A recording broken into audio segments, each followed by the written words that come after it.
Buenas tardes con todos. En esta oportunidad voy a hacer una telecapacitación sobre peritonitis bacteriana espontánea. Mi nombre es Segundo Miguel Fernando Paredes Fernández, médico residente de tercer año de la especialidad de gastroenterología del Hospital Nacional Alberto Sabogal Soloburi. Dentro de la introducción, la peritonitis bacteriana espontánea en pacientes cirróticos es una patología con mucha alta mortalidad al presentarse, por lo cual va a requerir un diagnóstico y manejo oportuno para evitar mayores complicaciones en los pacientes con cirrosis. La presencia de la peritonitis bacteriana espontánea, que casi siempre ocurre en pacientes con cirrosis y ascitis, se sospecha por signos y síntomas clínicos como la fiebre, el dolor abdominal o la alteración del estado mental. Dentro de los objetivos que vamos a tocar en esta telecapacitación es definir la peritonitis bacteriana espontánea, cuándo hacer un diagnóstico oportuno de PBE, un manejo oportuno y la profilaxis para evitar complicaciones futuras. Dentro de la definición, bueno, la PBE se define como una infección bacteriana del líquido acítico sin ninguna otra fuente de infección intraabdominales tratables quirúrgicamente. Cuando se describió por primera vez, su mortalidad superó el 90%, pero se ha reducido aproximadamente el 20% con un diagnóstico y tratamiento precoz. La prevalencia, los pacientes con cirrosis y ascitis tienen un riesgo de PBE, como ya lo había mencionado. Dentro de la prevalencia de los pacientes ambulatorios va de 1.5 a 3.5% y incrementándose en los pacientes hospitalizados, llegando a una prevalencia del 10%.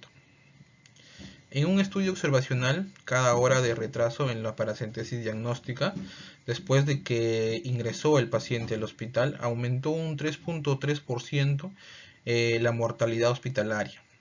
Todo paciente con ascitis de reciente comienzo, digamos, y los pacientes que ingresan al hospital con ascitis, todos tienen que realizarse una paracentesis y un estudio del líquido acítico.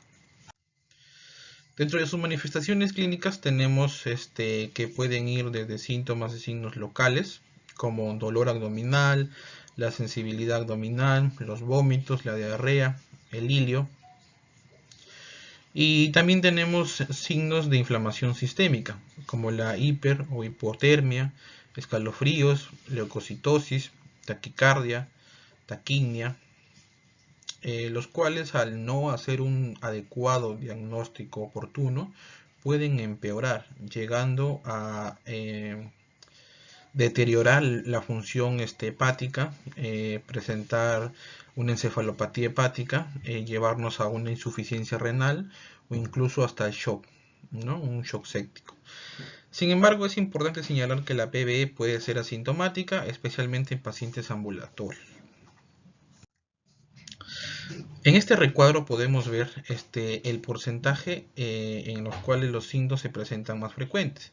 Tenemos la fiebre y el dolor abdominal y el estado mental asociado también a un dolor abdominal son los síntomas más frecuentes que podemos encontrar en una peritonitis bacteriana espontánea, ¿no? Siendo el mayor porcentaje la fiebre.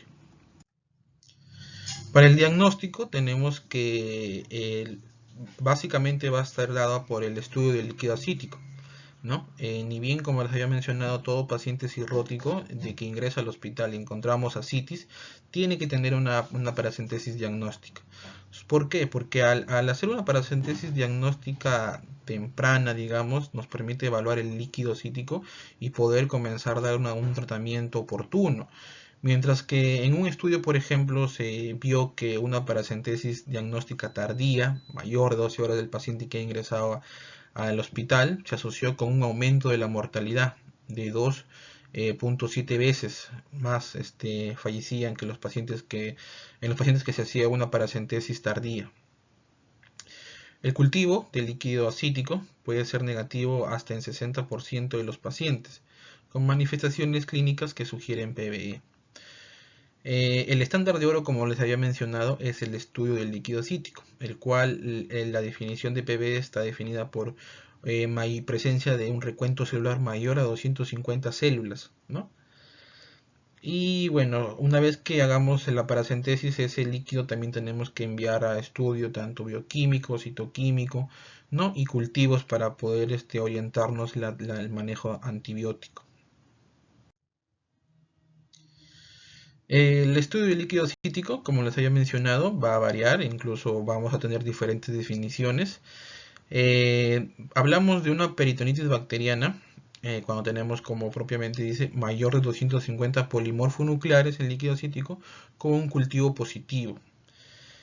También existen otros términos como la citis neutrocítica, que en la cual la cantidad de polimorfonucleares es mayor de 250, pero el cultivo es negativo. Y la bacteriocitis quiere decir una polimorfonucleares menores de 250 con un cultivo positivo. La citis neutrocítica, como les había mencionado, al igual que la PBE, debido a la morbilidad significativa, necesita un tratamiento antibiótico oportuno también. La bacteriocitis representa una colonización transitoria y espontánea reversible de la citis. En pacientes sintomáticos puede representar el primer paso antes de desarrollarse una peritonitis bacteriana, ¿no? Y se debe enviar una muestra también a cultivo. La peritonitis micótica espontánea es una complicación rara, menos reconocida y estudiada, que ocurre en menos del 5% de los casos. Pero los datos sugieren que tiene un peor pronóstico. Dentro de los gérmenes mayormente aislados en la peritonitis bacteriana tenemos, por ejemplo, el que mayor se aisló es el Escherichia coli, seguido de una Klebsiella pneumoniae, ¿no? También lo que podemos encontrar. El tratamiento, los antibióticos intravenosos empíricos deben iniciarse inmediatamente después del diagnóstico de la PBE. La PBE adquirida en la comunidad tiene, no es un germen intrahospitalario, podemos utilizar de primera línea las cefalosporinas de tercera generación, como la ceftriaxona. La PBE adquirida en la comunidad, en la cual ya el germen es hospitalario y tiene la PBE adquirida en la comunidad con alta resistencia bacteriana, tenemos que considerar el uso de piperacina tazobactam o un carbapenem. Y en la PBE nosocomial o intrahospitalaria tenemos que iniciar de inicio un antibiótico más potente, como la piperacina tazobactam. Y si existe alta resistencia, podemos utilizar carbapenems. Dentro de las recomendaciones, una vez que tengamos los cultivos, podemos escalar el tratamiento antibiótico de acuerdo a los cultivos. La duración del tratamiento debe ser al menos 5 a 7 días de antibiótico, comprobar la eficacia del tratamiento con una segunda paracentesis después a las 48 horas de haber realizado el diagnóstico. Al menos debe de bajar un 25%, ¿no? Para ver que ahí está dando efecto o está mejorando el paciente. Como les había mencionado, este es un cuadro resumen en el cual podemos ver en los pacientes con PBE adquirida en la comunidad de inicio, tenemos las cefalosporinas de tercera generación, o también podemos optar la penicilina tazobactam, ¿no? Si en el caso tenemos alta resistencia a las cefalosporinas. Y en los pacientes hospitalizados ya y comenzamos con unos antibióticos más potentes, como el piperacillina tazobactam, o incluso podemos elevar el espectro a carbapenems. La profilaxis de PBE también es un tema en el cual debemos de conocer, porque ya es un tema en el cual vamos a evitar el segundo episodio en el caso de profilaxis secundaria, ¿no? De presencia de PBE, el cual va a aumentar la mortalidad. Básicamente vamos a realizar profilaxis de peritonitis bacteriana espontánea en los pacientes que ya hayan tenido un antecedente de PBE, pacientes con bajo contenido proteico total en líquido acítico y sin antecedentes de PBE, y pacientes que estén cursando con una hemorragia gastrointestinal aguda. La profilaxis primaria se da en los pacientes con bajo contenido proteico total en líquido acítico y sin antecedentes de PBE, ¿no? Podemos utilizar el norfloxacino, 400 miligramos al día en pacientes con una puntuación de Child mayor a 9, mayor o igual a 9, y nivel de bilirrubina sérica mayor a 3, con una función renal alterada o una hiponatremia, ¿no? Con un líquido y proteína líquido acítico inferior a 1.5 gramos. La profilaxis con norfloxacino debe suspenderse en pacientes con mejoría duradera de su estado clínico y desaparición de la citis.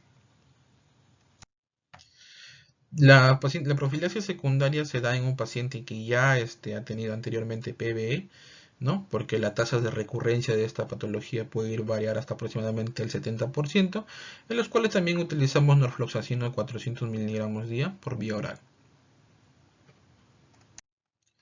En los pacientes con hemorragia digestiva, lo que tratamos es la translocación bacteriana y se debe de administrar ceftriaxona 1 gramo cada 24 horas durante 7 días o norfloxacino también 400 miligramos 2 veces al día durante los 7 días. Esto para prevenir las infecciones bacterianas en pacientes con cirrosis y hemorragia gastrointestinal. La terapia con albúmina en PB es muy importante ya que esta patología nos puede llevar a una falla renal. Entonces, para evitar esta patología, esta complicación de la PB, podemos utilizar albúmina, ¿no? En la cual la administración se recomienda que el primer día del diagnóstico utilicemos 1.5 gramos por kilogramo de peso de gramos de albúmina, en las cuales deben de ser dentro de las 6 horas posteriores al diagnóstico. Y al tercer día del diagnóstico de la peritonitis bacteriana espontánea se debe de aplicar albúmina a razón de 1 gramo por kilogramo de peso, ¿no? Esto nos va a ayudar a bajar la mortalidad de un 29% aproximadamente a un 10% y también evitar la incidencia de síndrome hepatorrenal, ¿no? Hay terapias concomitantes, en las cuales, por ejemplo, el IVP puede aumentar el riesgo de peritonitis bacteriana espontánea. Se debe evaluar cuidadosamente las indicaciones para su uso a largo plazo. Los betabloqueadores pueden ser perjudiciales a la enfermedad hepática en etapa terminal con alteración hemodinámica. Los pacientes deben ser monitoreados de cerca y ajustar la dosis o discontinuar el fármaco si ocurren contraindicaciones. Los probióticos se evaluó terapia combinada con norfloxacina en un ensayo aleatorizado en un grupo mixto de pacientes con prevención primaria y secundaria de PBE. No se demostraron beneficios al utilizar probióticos. Dentro de las conclusiones, la PBE está definida propiamente como mayor de 250 células de polimorfos nucleares en líquido acítico. Su clínica puede variar desde asintomático hasta llevarnos complicaciones como sepsis o shock séptico. Se debe realizar un manejo empírico al sospechar de peritonitis bacteriana y así evitar mayor mortalidad. Y se debe realizar profilaxis primaria y secundaria en los pacientes con PBE. Bueno, gracias. Eso es todo.